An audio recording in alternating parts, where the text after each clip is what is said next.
basically the importance of marketing, like more like social media marketing and word of mouth when becoming an entrepreneur. Hmm.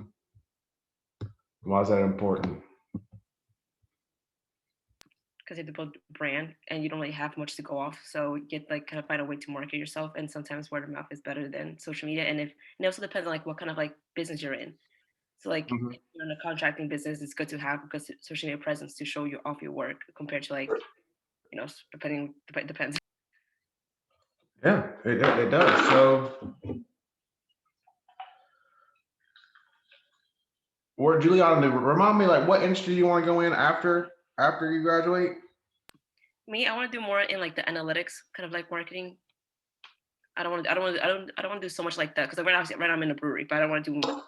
I don't want to do that after graduation. I want to do more like the analytics, like more like the behind the scenes kind of What do marketing you mean by analytics? And so analytics in general, or analytics in marketing? and marketing. So educate me on what that looks like. Educate on what analytics and marketing looks like. I would think analytics and marketing would probably be almost like kind of like finding your target, knowing how to get kind of almost like knowing how to get your social media to target those specific people you're looking for, like your audience, and kind of like knowing how to post and what to post that will get you like the interactions you're looking for, and basically kind of getting your business to where it needs to be. All right. So based on what you do on social media, how do you think those analysts figure out that information? This is not what you bargained for, now was it? Like it's a little early. No, well, I would think probably just like the traffic like they get on like because like I know some websites like they can track like how often people click on it or how people often like stay on a certain like ad or start on a certain page and kind of like almost like seeing like how many like I would say views. I think like they can track that like how often they stay on it, how like what they look for, what problems they probably have. Hmm. Hmm. Yeah. So Rachel, don't you do something like that? I actually last week I just took the Google Analytics courses. There's two courses. It's a beginner and then an advanced, and you get like a certificate when you're done. Where is it And at? Google does that? Where is it at? yeah, it's free. I could find the link and send it to you. Okay, perfect. It's Send it to Juliana. Don't send it to me. okay. I'll send it to Juliana. Um, Basically, it's like looking at a website. You can install like the coding into the website, and it kind of complicated to explain because there's so much, but you could see click-through rate, what's turning into a conversion, depending on what you want the customer to do. So like if you want the action to be that they watch this video, it could track that. It could track if they're purchasing, how long they're staying on the page. Just kind of what Juliana was saying. It kind of brings it all into one space to do that. Hmm. Very interesting. Yeah. So I mean that's absolutely the future. I mean, without a doubt. And my partner from the blockchain company, he made millions of dollars just on Facebook and the Facebook ads and just doing the analytics for these individuals and organizations. He sent me two people where they had, I think, like 500 followers, and then now they have like 800,000, and those people are making millions of dollars just talking on YouTube and going through classes. All right, let me show you something. Analytics. Let me find. He just sent me something last night when we were talking. So this is right around. So this is entrepreneurship, and this is exactly what we talked about. I gotta find the website he sent me last night because we were talking about, because we both. He had a 3-year-old, and then my daughter's 10 months, so I'm gonna find that website he sent me. Um, Social Blade. All right, so let me show my screen.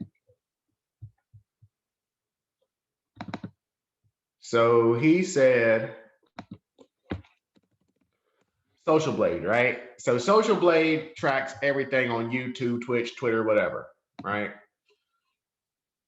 So my daughter likes Coco Melon. If you know what that is, She watches it. The song's in my head right now as we speak. All right, it's crazy. So he was like, yeah, Coco Melon's like one of the top YouTube views on the net. So I was like, what? He was like, go to Social Blade. So go to Social Blade, top 50 YouTubers. So as a consumer, do you think that Coco Melon makes money? If you didn't know anything about marketing, do you think Coco Melon makes money just by publishing all these videos? If you do, how much do you think Coco Melon makes? Nursery rhymes. How much do you think that an organization makes publishing nursery rhymes? What do you think? Can I take a guess? Go ahead. Anybody. 1.5 mil. That's just. Okay. That's close. Yeah. All right, Coco Melon. Coco Melon, let me go here. 96 billion. Is that billion? I think it's billion. 96 billion views. Coco Melon is number 2 of all of YouTube. First off, that's mind blowing. But then what we found was we were like, okay, top 10 YouTube channels. Look at this. Children.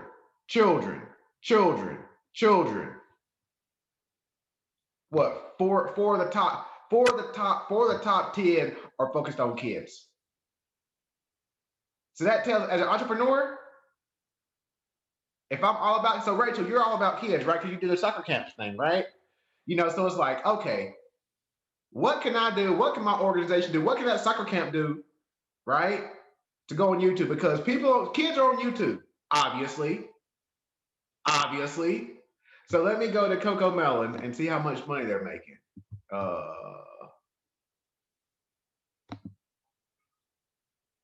don't know why it didn't pop up. All right, let's go here. I'm very interested because I like money. Oh, 700 to 11 million in monthly earnings.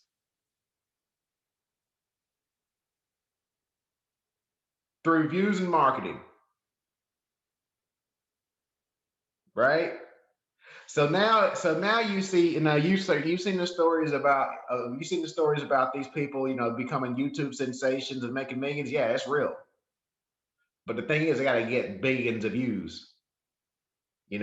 So that's why like MTV. I grew up on MTV, right? I would run home from school and watch Total Request Live, because that's when the new videos would come out and things like that, right? There's no videos on MTV anymore because this is where the money's at. You can't find a video on MTV because they don't have to go through MTV and pay MTV to publish their stuff and roll their stuff. They just go out to the park and pay $10,000 max in some cases, and they're making millions on YouTube. Right? I mean, look at the one guy who went to jail, the rapper, the guy from New York, right? He would go in the park. He would go in the park in New York City, call his buddies up, shoot a video for 2 hours, and make millions on YouTube.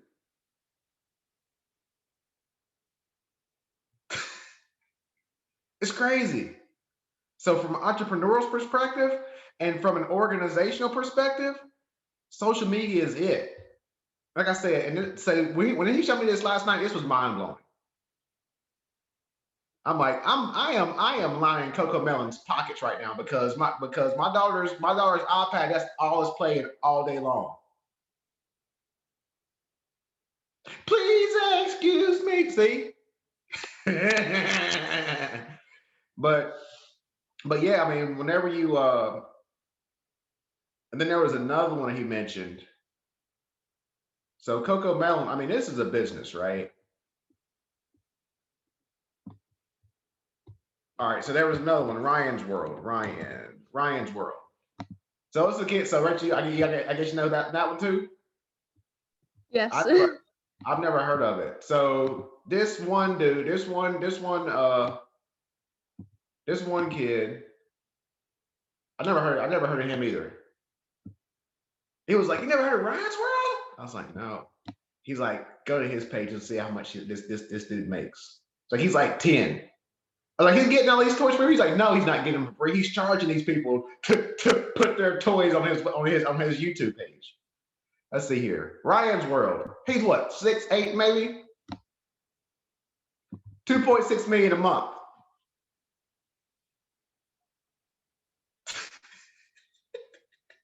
It is crazy. I'm not lying, it's right here. Let's see here. This kid, and I think he said that Nickelodeon created a toy for him or something. And he said, "Can you imagine being 10 years old with 100 million in your pocket, negotiating with Nickelodeon, and the ball's in your court because you can say no because you don't need their money?" It's just crazy. He's 28. Yes, he's 28 of all of YouTube. Video view ranks. He's top 10 all of YouTube. Right? This is nuts. Yeah, it's just crazy. But anyway, I mean, the point I'm trying to make is social media. It's it, and like you don't have to be an expert. Obviously, you think this 10-year-old was an expert, right? He just had something that people wanted, and it made him millions.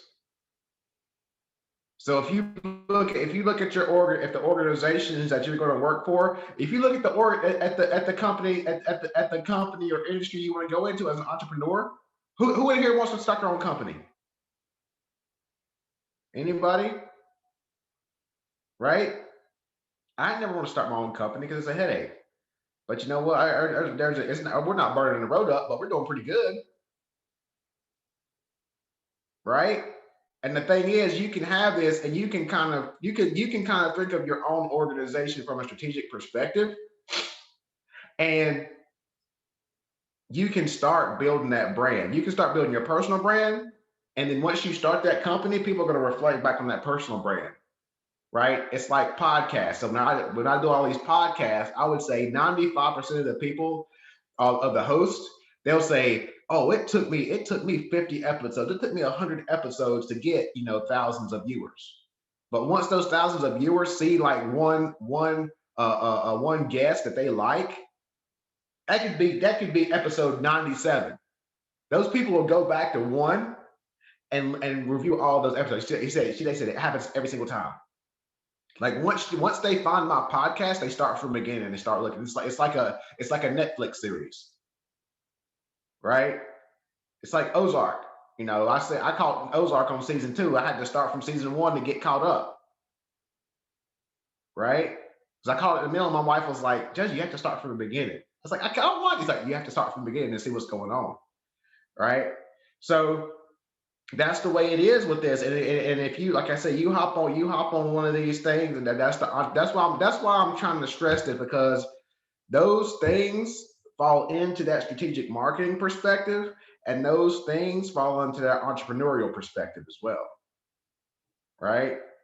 And this is the stuff that we're living. This is the stuff that me and my partner are living right now, trying to figure it out. Because we're going into a blockchain space that's very early. Nobody's talking about what we're doing. It doesn't exist. There's no competition. You know what? We want there to be competition. We want competitors, because the blockchain space is totally different, because it's referred to as a sharing economy, right? We all work together. It's the ecosystem. We don't compete. We work with each other. Right? Like I mentioned that Big Country company, that they're in a totally different space, but we help each other out. So I'm gonna promote the heck out of his company because I believe in it. We're in the blockchain space, and we're in it together. Down a rabbit And hole. going through. I said you sent me down a rabbit hole going through the blockchain and everything like that. Class. Did you figure out the NFT thing? I'm not into the NFTs, but definitely like the polka dot and things like that. I've been looking up. Oh yeah, so for example, I had a let's see here. Yeah, this guy, he's VP. He's big at a blockchain at a not blockchain, a purchasing company in the UK. And he sent me a question this morning. He was, can you see the screen? Can you see my screen? Yes, he was like, I gotta watch. I want to create an NFT on, right? So then I just explained it to him, and I said that look, I said what you're talking about is like this. So if you're an entrepreneur, this is what these people are selling. Listen, these people are selling stocks for $82,000, and it's not like they're sitting there. They only have 13 left.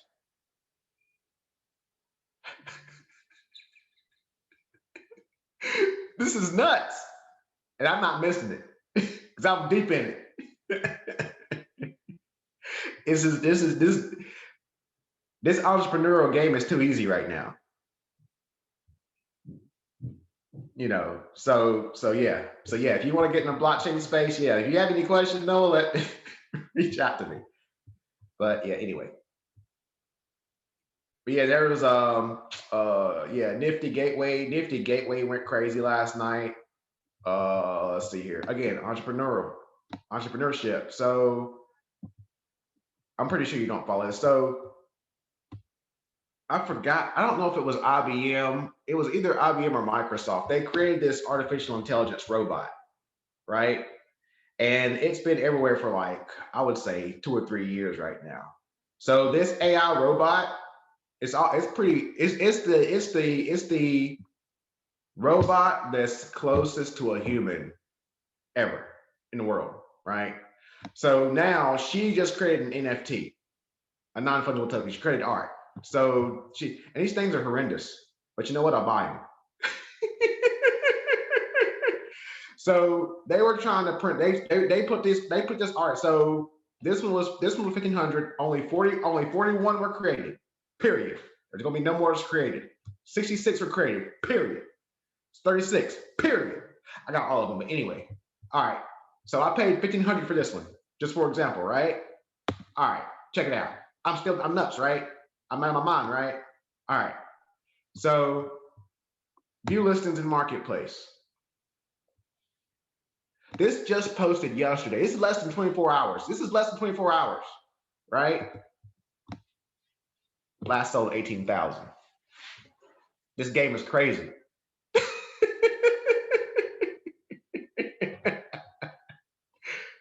And the thing is, the beautiful thing about this is that this is all on a blockchain. You say, oh, that's bull crap. Just go on a blockchain, you can see the transaction right there. Right? You can see it on a blockchain. So, I mean, that's what so again, if you're an entrepreneur, Noah, it's telling you need to get in there, looking in this space. You can create your own NFT. You know, that's what Daraj just asked me this morning. You know, from the UK, he's trying to create an NFT for like a Rolex or something like that. You know, so you can create NFT off of anything. So yeah, in terms of entrepreneurship, I mean, social media is the thing, because that's essentially how Nifty Gateway came on the scene. You know, they were posting these things on Instagram. I mean, I heard someone talking about it on Clubhouse. So that's why I went to Nifty Gateway, and I've been hooked ever since. You know, so I think from an entrepreneurial perspective, from an organizational perspective, you can kind of assess how you can create a non-fungible token is a one of a kind. I always refer to it as a serial number. So like your iPhone, your Samsung phone, right? It has a serial number attached to it. Your car has a serial number or a VIN number attached to it. So when an NFT is minted, it's the same exact thing. It's that item's serial number. And I can go on a blockchain and I can see that particular serial number, right? So if I can see the owner of, I don't know who actually bought this thing, but I can actually, let me see. I can go into this one. I'm getting in deep. I'm sorry. But so look, there's that person's address, right? That's that person's wallet on the blockchain. So I can go here and I can go in the Etherscan. I can type in that person's wallet and I can see what that person's holding. I can go see that that person is holding that piece of art. Put his wallet number in, his public address in.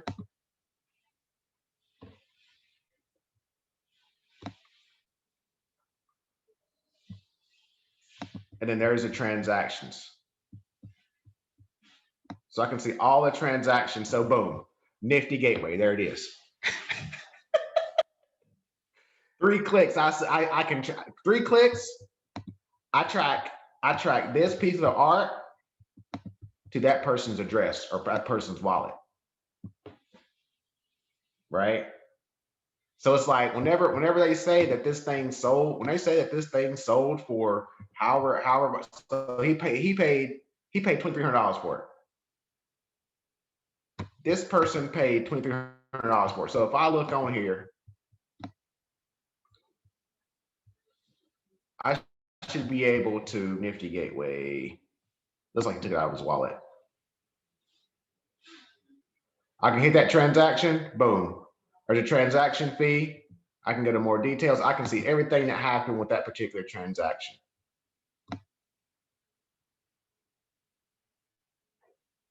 It just shows you the gas fee, my fault. But yeah, it shows you the token that tracks everything in there. Because on the surface, that almost looks illegal now, doesn't it? But that's the blockchain because everything's transparent, right? So that's where we're trying to get in the supply chain world, where I can go into somebody. So for example, your iPhone, for example, I want to get to the point like that where I can type in my serial number for my iPhone, and I can track back every single material that went in that phone I'm holding right now, just like this. And I can see if it was, fair trade, fair labor, fair wages were paid, and things like that. So once once Noah buys that diamond, for his fiance, once you all get your diamonds, right? You want to be able to actually, I think the Beers already does this. So Tiffany does it for a fact.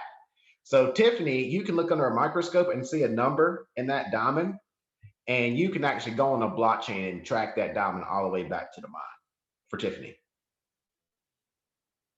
That's where I'm trying to get from a supply chain perspective. Right now, we're years away from it, but I'm working with some big players in the blockchain game, to hopefully get there. But again, yeah, it's going to take years. But once it gets here, oh boy.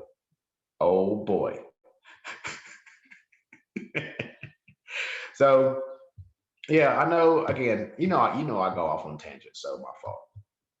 Any other thoughts? Because Noah knew what he was doing. Noah knew when he was going to mention blockchain, I was going to go nuts.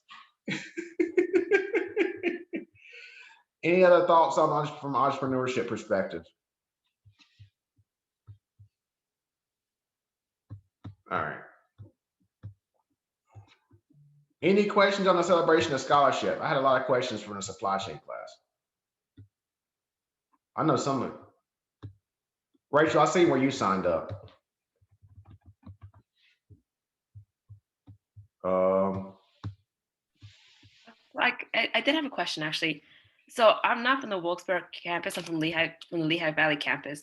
So my question is, do I have to submit like the whole project to you by I think it's April 18th? Is that is that how it works for me because I'm not part of the Wilkes-Barre campus? Do you want to submit and get and possibly get an award?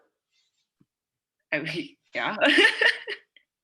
So submit it within the class, and then submit it within the celebration of scholarship. So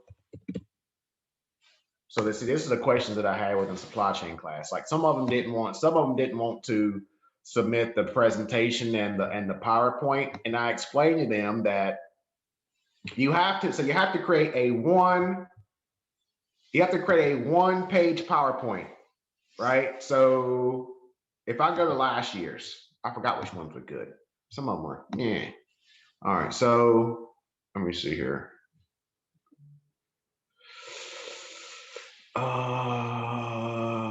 Dear versus card. Let's see here. That was a little wordy. I'm not reading that.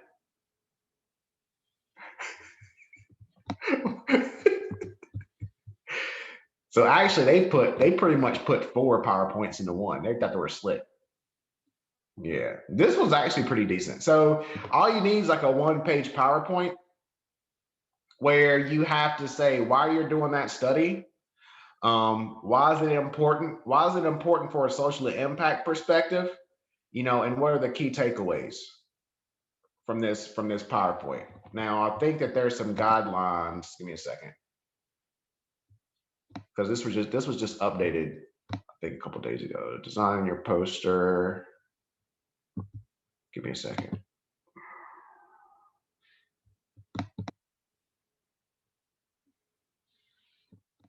Because you'll have to post it. You'll have to post it in here.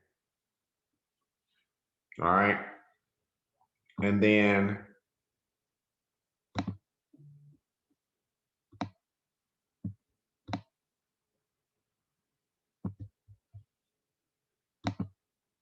and then another question that came up is you know, what do I talk about? You know, and my biggest thing is so there's gonna be an award for best poster. As I told the supply chain class, normally the proceeds for my book that I published on Amazon goes to scholarships to like HBCUs. But this year I'm putting some of the money in here, you know, so it's gonna be like, I mean, $250, something like that. We have to see, because you all can't take a certain amount of money because of financial aid. So we have to figure out how much money y'all can take. So we're looking into that now. That's gonna impact how much money we can give you. But yeah, so I'm doing one for my book on the best sustainability poster. And then the diversity and inclusion committee at the Wilkes-Barre campus is doing the best poster on diversity and inclusion. So those are the main two. And then I think the chancellor is giving out an award. And because we didn't get that many submissions at the Wilkes-Barre campus, I'm opening up for everybody. Right? If somebody wants to complain, your poster should have been better. So sorry. So my reasoning is that whenever you upload it to YouTube, it's going to be unlisted. And if you, like I said, if you tell me, so for example, if you want to go into analytics for marketing, I'm going to go to my analytics for marketing people and say, oh, here's Juliana. She was on my class. Take a look at her presentation. Let me know what you think. You might get an interview. That's why I'm kind of like forcing this down your throat. Because it's not just an assignment. It's going to create opportunity for you all, right? So like I said, yeah, you don't have to do diversity and inclusion. You don't have to do sustainability. You can do something you're passionate about. So for example, like I just said, if you want to go into marketing analytics, do a research discussion on marketing analytics. That's the best thing for you to do, right? That way I can share that with my people, you know, in the marketing departments, right? Because one individual said, oh, well, I don't know what I want to do. I said, I don't want to do diversity and inclusion. I said, what do you like to do? You know, oh, I like gaming. I said that. He said, oh, can I do one on what happened with AMC and GameStop? I said, absolutely, because I want to see that one. And I said, because a lot of you all know what happened with AMC and Wall Street Bets and all them, but you don't really know why. You don't know how it happened. You don't know how 20-year-olds pretty much disrupted the entire world for like 5 days. That's an amazing topic. That's huge, right? He was like, oh, I think about that. I said, I want you to do that one because I want to see that one, right? So yes, I'm biased on that one because I know what happened. I just want to see if you all see what you all find. So Yeah, that one was crazy. And they actually pulled it off again about 2 weeks ago. I didn't get into that one because I didn't want to get locked. I didn't want to get locked out. I'm not like that. But yeah, it happened again, and it'll probably happen another time too.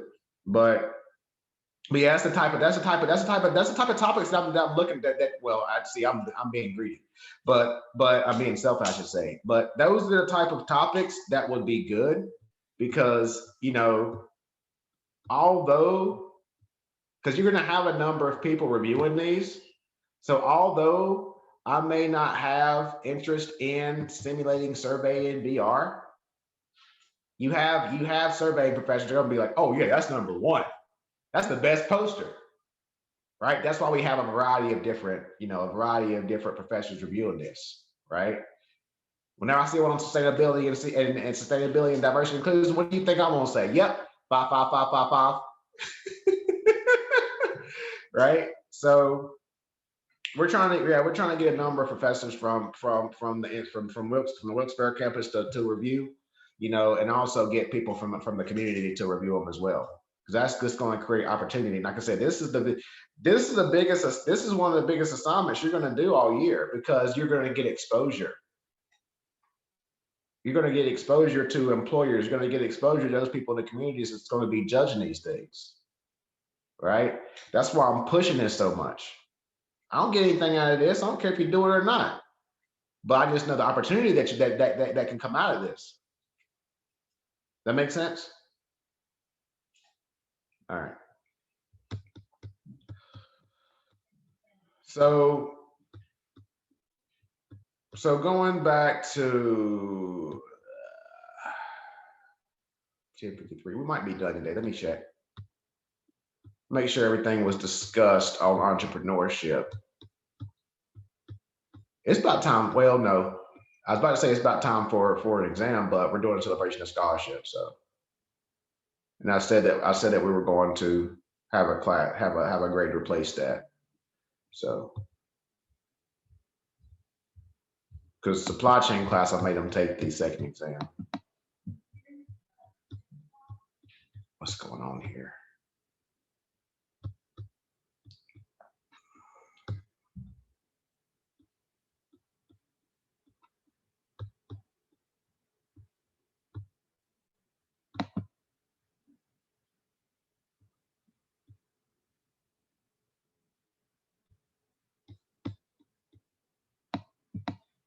You all are getting excited about graduation. You're like, man. Man, when I was undergrad, man, I couldn't wait. I was counting down the days. We're all counting down the days. We're just laid back, hanging out. All right, so yeah, I think we're good. We're good on entrepreneurship. Next week we're going to talk about corporate governance. That's one of my favorite ones. That's one of my favorite topics to discuss because that's big. And we talk about governance a lot within the portfolio management class. So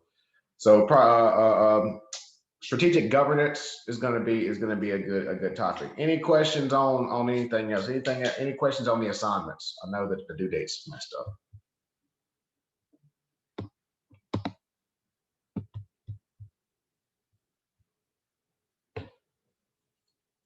Let me change the date on the discussion and the assignment.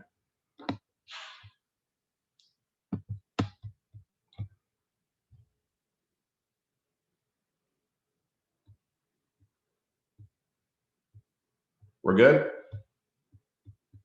All right. I'm changing these dates. On the assignments to this Sunday. If you have any questions, just send me a text and y'all have a great week. All right. Noah, keep figuring out the blockchain thing. I'm trying. It's blowing my mind with everything I learned. What are you confused about? I don't know. Just all the different applications that can be done with it. Like a lot of with Polkadot, the opportunities are endless with Polkadot. Right. Yeah. So I Yeah, so I'm a part of the Discord. I'm a part of the Polkadot Discord, and I got hooked up with a developer from. So there's Polkadot, there's Parity, and then there's the Web3 Foundation. They all work together, right? Yeah. So Parity is essentially the infrastructure that builds Polkadot, right? Okay. So I was talking to people about what I was trying to do from a higher education perspective because we're trying to create like a test net for college students to just like go play. Mm. But for the test net's going to include real money, right? It's What going to include crypto. what would it entail? Like, So if you have a use case, if you have an idea, you can go on this test net and you can play, you can make mistakes before that application gets pushed to production, before it gets pushed to Polkadot, right? And then my thing is I'm going to put an ERP system on the blockchain. On the surface, everybody's saying, Justin, you're out of your doggone mind. I say, yeah, I know. People say I was out of my mind when I wanted to do a TED talk on blockchain. I did 5 of them. Now what you gotta say, right? So yeah, yes, without Polkadot, it's impossible. It couldn't be done. It could not be done, right? But because Polkadot is interoperable, I can build blockchains on that blockchain. Now it's possible. mhm. But it's gonna take about 15 blockchains to create an ERP system on Polkadot because you're gonna be stacking them, Yeah, right? So, right. for example, as it stands today, I can have Ethereum on Polkadot, and Ethereum handles the smart contracts that Mhm. would be in the ERP system, right? Then you have Morpheus. Morpheus is a totally different blockchain. Morpheus deals with shipment tracking. So like ocean shipments, truck shipments, things like that. Now Mhm. that's stacked on top. Now that's stacked on top of Ethereum. Now you have two blockchains on Polkadot, right? Yeah. Then you have another blockchain that's going to be good for processing transactions. So customer service, for example. Now you have a third blockchain that's on top of Polkadot to do the transactions. So now once it's all said and done, I got an HR blockchain. I got a manufacturing blockchain. I got 15 blockchains on top of this one blockchain. But this thing is an absolute beast, and Yeah. nobody can touch it. And it's like, and the thing that's crazy about blockchain, the blockchain ecosystem is, if you want to make this thing better, have at it. Fork it. I don't care. Fork it. It's on GitHub. Take it. Mhm. You don't. Where else are you gonna see that? Nowhere. Nowhere you're gonna see that because everybody's gonna benefit from this. Right. And if you look at Web 3.0, that's that sharing economy I talked about in my TED talks. Everybody builds together, everybody gains together. Yeah, it's a lot more transparent. Yes. And like I said, this thing is gonna change the game. But like you said, you see how complicated it is, right? Oh yeah. I feel like And I'm just. that's why people just give up on it, Mhm. you know. And like when you get to the coding, I'm lost on that. Oh yeah. I've been like looking How up do you even YouTube touch that? videos to try to explain it, and once I get to the coding, I'm like, okay, that's where I check out, and I just look for. Right, right. That's like, okay, what's the next video, right? Yeah. Exactly. What's the next video? But the thing, there's not that many people who can program it. And I talk to my partner like 3 times a day. He said today, he was like, those substrate developers, they're gonna be making like 300,000 a year. Oh, definitely. Because I agree. there are literally only like 400 in the world. In the world. Mhm. And they're either and I would say 80% of them are at Parity, Polkadot, or the Web3 Foundation. And if you learn substrate, that's where you want to go because they pay. They pay in crypto. Mhm.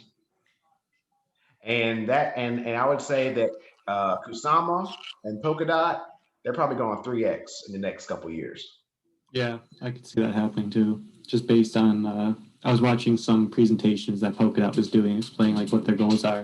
I'm like, wow, like if they could pull that off, it'd be like really impressive. I know like Ethereum 2.0 is like one of their biggest competitors, but I feel like they don't have as much of a plan as Polkadot does. Even though Polkadot's newer, I feel like Ethereum is just like trying different things and seeing what works and what doesn't. And Polkadot actually like Now, and the thing is, Ethereum, and that's what a lot of people say, and I disagree with them. Like even like the crypto OGs, what I call them, right?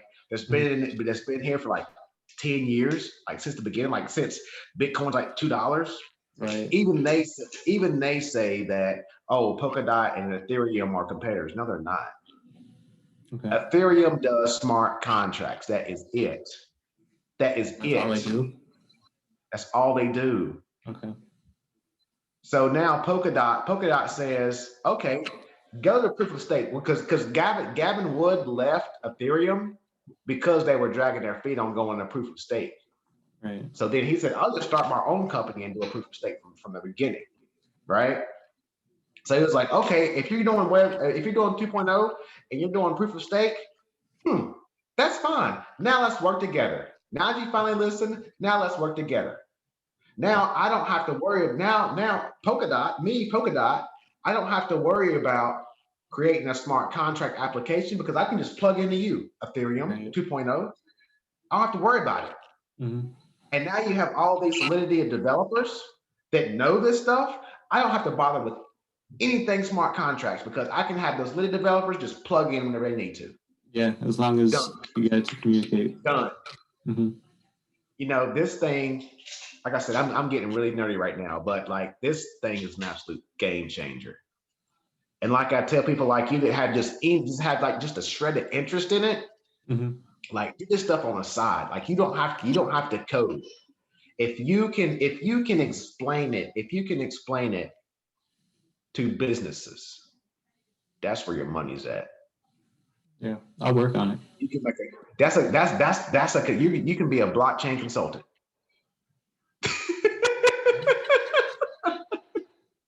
Think about it. I seriously am considering. Like, I'm definitely going to keep doing my research and see how well I could continue to understand it. But it's piqued my interest for sure. Yeah, because I'm saying like people like just learn this just for. I mean, this is their hobby, right? Because even if you learn it, now you're educating yourself on the crypto market. Now you're educating yourself on the NFT market. So now you can make a bunch of money off of that. Yeah, I mean that's the goal. I mean, this thing was recording the whole time. That's fine. So, but